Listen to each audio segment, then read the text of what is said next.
Hello everyone, this side Mohit Paseen here. बहुत बहुत स्वागत है आपका हमारे यूट्यूब चैनल के ऊपर। और आज की वीडियो बहुत ज़्यादा इंपॉर्टेंट होने वाली है। आज की वीडियो के अंदर हम बात करने वाले हैं, बहुत सारे बच्चों के फ्रिक्वेंटली क्वेश्चंस पूछे जा रहे थे, मोस्ट इंपॉर्टेंट चीज़ों के बारे में आज इस वीडियो के अंदर हम बात करने वाले हैं, जिसमें से कुछ चीज़ें मैं आपको बता देता हूँ। जैसे कि बहुत सारे बच्चों का मुझे क्वेरी आ रही थी, सर गैप सर्टिफिकेट के बारे में बताइए कि गैप सर्टिफिकेट लगेगा या नहीं लगेगा। दूसरा मेजर क्वेश्चन जो है वो बच्चों का कि सर आयुष काउंसलिंग के बॉन्ड के बारे में बताइए कि आयुष काउंसलिंग का जो बॉन्ड है वो कहाँ कहाँ एप्लीकेबल है, कहाँ कहाँ एप्लीकेबल नहीं है, उसके क्या रूल्स एंड रेगुलेशंस हैं। थर्ड, ये इन केस जो आपने सर्टिफिकेट शो करनी है तो उस सर्टिफिकेट के अंदर अगर आपकी कोई गलती है, ठीक है, तो वो सर्टिफिकेट आपका वैलिड माना जाएगा या नहीं माना जाएगा। तो इस तरह के और बहुत सारे क्वेश्चंस हैं जो आज इस वीडियो के अंदर मैं आपको बताने वाला हूँ। वीडियो बहुत ज्यादा इंपॉर्टेंट है, ईच एंड एवरीथिंग को ध्यान से समझे, वीडियो को पूरा देखें, क्योंकि इस वीडियो के अंदर आपको मैं बहुत सारे क्वेश्चंस के जो है वो जवाब देने वाला हूँ। तो सबसे पहले हम बात कर लेते हैं फीस को लेकर। फीस क्या है, जैसे बहुत सारे बच्चों को एक ये भी डाउट था कि हमें जो है काउंसलिंग करनी है, ऑल इंडिया की काउंसलिंग भी करनी है और डीम्ड की काउंसलिंग भी करनी है, तो उसके लिए क्या हमें डबल पेमेंट करनी पड़ेगी। यानी कि ऑल इंडिया की जो पेमेंट है, जैसे आपको पता है 1000 रुपीज फी है फॉर जनरल कैटेगरी और सिक्योरिटी अमाउंट है 10,000 रुपीज, तो उसके लिए हमें जो है 11,000 रुपीज पे करने पड़ेंगे। और डीम्ड की जो फी है वो है 55,000, security amount 50,000 plus registration amount 5,000। तो इसके लिए हमें दोनों अमाउंट पे करनी पड़ेगी या सिंगल अमाउंट पे करनी पड़ेगी।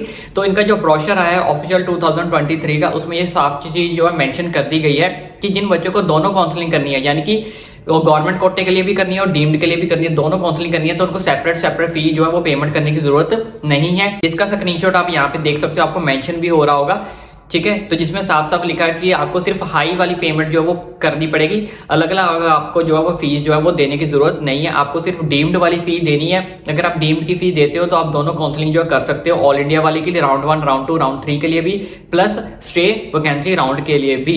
लेकिन अगर आपको ओनली राउंड 1, राउंड 2, राउंड 3 के अंदर पार्टिसिपेट करना है तो ऑलरेडी आपको जो है वो 11,000 वाली जो है वो पेमेंट करनी पड़ेगी। बाकी इसकी जो डिटेल वीडियो मैं ऑलरेडी बना चुका हूँ। इसमें मैंने मेजर डाउट यही क्लियर करना था कि अगर आपको डीम्ड के लिए जो है काउंसलिंग करनी है तो आपको सिर्फ एक पेमेंट ही करनी पड़ेगी, दो तरह की पेमेंट आपको करने की जरूरत नहीं है अगर आपने दोनों के अंदर पार्टिसिपेट करना है तो। इस तरह से हमारे पास सेकंड क्वेश्चन जो आया था बच्चों का, वो भी मैं आपके पास एक डाउट क्लियर कर देता हूं। जितने भी आपके सर्टिफिकेट आपने शो करने हैं, जो मैंने आपको प्रीवियस वीडियो के अंदर बताया था कि कौन कौन से सर्टिफिकेट्स आपके लगने हैं, तो जिसमें आपका ले लो date of birth certificate, for example caste certificate, तो ये सारे के सारे जो सर्टिफिकेट्स है आपको दो ही लैंग्वेज में जो है वो प्रोवाइड करने हैं। या तो आप इंग्लिश में प्रोवाइड कर सकते हो या फिर आप हिंदी लैंग्वेज में प्रोवाइड कर सकते हो। आपकी कोई रीजनल लैंग्वेज में ये जो है सर्टिफिकेट एक्सेप्ट नहीं किए जाएंगे, तो आपको इनको कन्वर्ट करवाना पड़ेगा। या तो आप इंग्लिश लैंग्वेज में कन्वर्ट करवा सकते हो या फिर आप उसको हिंदी लैंग्वेज में जो है कन्वर्ट करवा सकते हो। आपकी अपनी स्टेट की या कोई अपनी रीजनल लैंग्वेज जो है वो वैलिड नहीं मानी जाएगी। इस केस में आपका जो सर्टिफिकेट है वो एक्सेप्ट नहीं किया जाएगा। And the third most important question जो बच्चों द्वारा पूछा जा रहा है कि सर गैप सर्टिफिकेट का क्या होगा, क्या गैप सर्टिफिकेट लगेगा या नहीं लगेगा। देखो बच्चों, जो मैंने आपको डॉक्यूमेंट शो करवाया है और जो हमारे पास ब्रोशर आया है, उस ब्रोशर के अंदर वही डॉक्यूमेंट्स के बारे में बात की गई है। वहां पे गैप सर्टिफिकेट का कोई भी जिक्र नहीं किया गया है। तो इसका मतलब हम ये कह सकते हैं कि गैप सर्टिफिकेट जो आपका नहीं लगेगा। लेकिन मैं उन बच्चों को, सारे के सारे जो बच्चे आयुष काउंसलिंग करना चाहते हैं ऑल इंडिया की, तो मैं उनको एक चीज सजेशन करना चाहूंगा कि अगर आपके पास गैप सर्टिफिकेट है तो उसको अपने साथ जरूर रखें अपनी सेफ साइड के लिए। और दूसरा चीज मैं ये भी बोल देता हूँ कि जो बच्चे गैप सर्टिफिकेट को बनवा सकते हैं तो वो डेफिनेटली बनवा लें, क्योंकि ये हमारी एक सेफ साइड के लिए है। लेकिन ऑलरेडी ब्रोशर के अकॉर्डिंग हम बात करें तो ब्रोशर के अंदर इस चीज को जो है वो नहीं लिखा गया कि आपको गैप सर्टिफिकेट चाहिए या नहीं चाहिए। तो लेकिन मैं आपको एक चीज ऑलरेडी बता चुका हूं कि आप अपनी सेफ साइड के लिए अपने साथ जो गैप सर्टिफिकेट को कैरी करके जरूर रख सकते हैं। जिन बच्चों ने नहीं बनवाया तो अगर वो बन सकता है तो वैसे बन तो जाएगा ही, लेकिन वो कोशिश करें कि अगर बनवा ले तो बहुत ज्यादा अच्छी बात होगी। And the next question is sir क्या डोमिसाइल सर्टिफिकेट लगेगा या नहीं लगेगा। तो जो हमारे पास ब्रोशर आया 2023 के अंदर, उस चीज के अंदर साफ साफ ये चीज मेंशन कर दी गई है कि आयुष काउंसलिंग अगर आपको ऑल इंडिया की करनी है तो उसमें आपको किसी भी प्रकार के डोमिसाइल की जरूरत नहीं है। आप विदाउट डोमिसाइल जो है आयुष काउंसलिंग 2023 वाली कर सकते हो। ब्रोशर के अंदर इस चीज को साफ साफ मेंशन कर दिया गया है कि आप बिना डोमिसाइल के ऑल इंडिया की आयुष काउंसलिंग कर सकते हो। आपको किसी भी प्रकार के डोमिसाइल की जरूरत नहीं है। And the next most important question जो बहुत सारे बच्चों को पूछा जाता है कि सर बॉन्ड सिस्टम कहाँ पे चलेगा, बॉन्ड सिस्टम का क्या होता है, क्या आयुष काउंसलिंग के अंदर बॉन्ड सिस्टम किन किन कॉलेजेस के अंदर लगता है, इसके क्या रूल्स एंड रेगुलेशंस होते हैं। तो देखो बच्चों, इन्होंने खुलकर तो ब्रोशर के अंदर बॉन्ड सिस्टम के बारे में नहीं बताया, लेकिन इन्हें एक छोटी सी चीज बताई है जिसका स्क्रीनशॉट मैं आपको यहाँ पे शो कर दूंगा, ठीक है, जिसमें आप साफ साफ खुद भी पढ़ सकते हो। इन्होंने क्या लिखा है कि जैसे ही आपको जो चॉइस फिलिंग करनी है उससे पहले हम आपको आपकी ऑफिशियल वेबसाइट के ऊपर जो है कॉलेज की लिस्ट प्रोवाइड कर देंगे, जिसमें ये चीज हम मेंशन कर देंगे कि उस कॉलेज के अंदर कितनी कितनी फी जो है वो रहने वाली है, कितने आपके हॉस्टल के चार्जेस रहने वाले और कितने आपके एक्स्ट्रा चार्जेस रहने वाले हैं, ठीक है। लेकिन इन्होंने अपने सेफ साइड के लिए सेकंड लाइन के अंदर कह सकते हो या सेकंड पैराग्राफ के अंदर आप पढ़ सकते हो, इन्होंने ये चीज भी साफ साफ मेंशन कर दिया है कि हर बच्चे को अपनी खुद की रिस्पॉन्सिबिलिटी बनती है कि बिफोर चॉइस फिलिंग करने से पहले वो जिस भी कॉलेज को फिल आउट करना चाहते हैं चॉइस फिलिंग के अंदर या जिस भी कॉलेज के अंदर एडमिशन लेना चाहते हैं उसको अपने बिहाफ पे भी उस कॉलेज की क्वेरी कर लें, उस कॉलेज के अंदर जाके विजिट करके या फिर वहां के कॉलेज को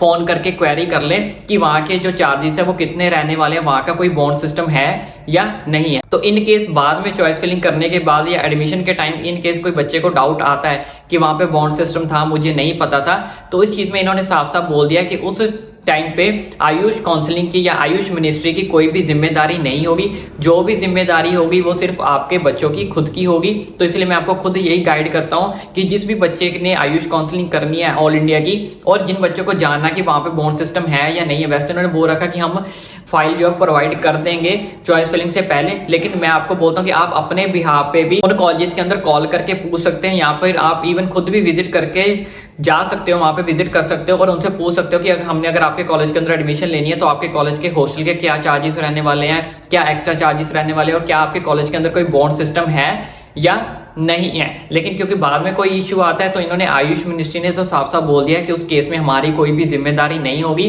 ठीक है। तो उस केस में सारी की सारी जो जिम्मेदारी है वो बच्चों की खुद की होगी। इन केस उन्हें कोई इश्यू आता है, अगर वहां पे कोई कॉलेज बोल देता है कि बॉन्ड सिस्टम है या नहीं है, वो सब कुछ जो है फिर आपको कॉलेज जो है कॉलेज के बीच में बात रहेगी और आपके बीच में बात रहेगी, उसमें आयुष मिनिस्ट्री का कोई भी हाथ या कोई भी रोल नहीं रहेगा। And the last most important question is, जिन बच्चों को लगता है कि उनके सर्टिफिकेट के अंदर कोई मिस्टेक्स है, कोई नाम के अंदर मिस्टेक्स है, कोई स्पेलिंग के अंदर मिस्टेक्स है, कोई फादर नेम के अंदर मिस्टेक्स है, तो उन बच्चों का जो सर्टिफिकेट है क्या वो वैलिड माना जाएगा या नहीं माना जाएगा। तो इसके लिए भी ब्रोशर के अंदर इन्होंने कुछ क्वेश्चंस के आंसर हमें दिए हैं।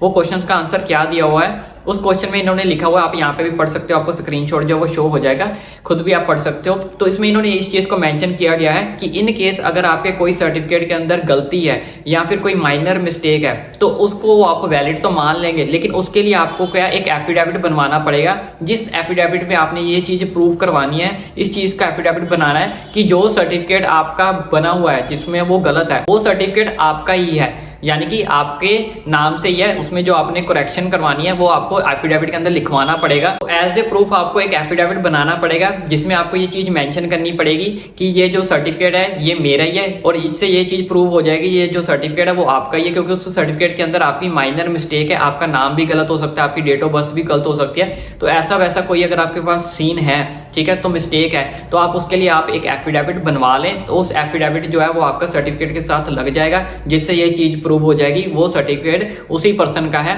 जिस पर्सन का ये सर्टिफिकेट है। तो इससे वो चीज क्या हो जाएगी, आपकी क्लियर हो जाएगी, उधर से मिनिस्ट्री ऑफ आयुष को भी ये चीज क्लियर हो जाएगी। इसके लिए आपको जो है वो एफिडेविट जो है वो बनाना पड़ेगा।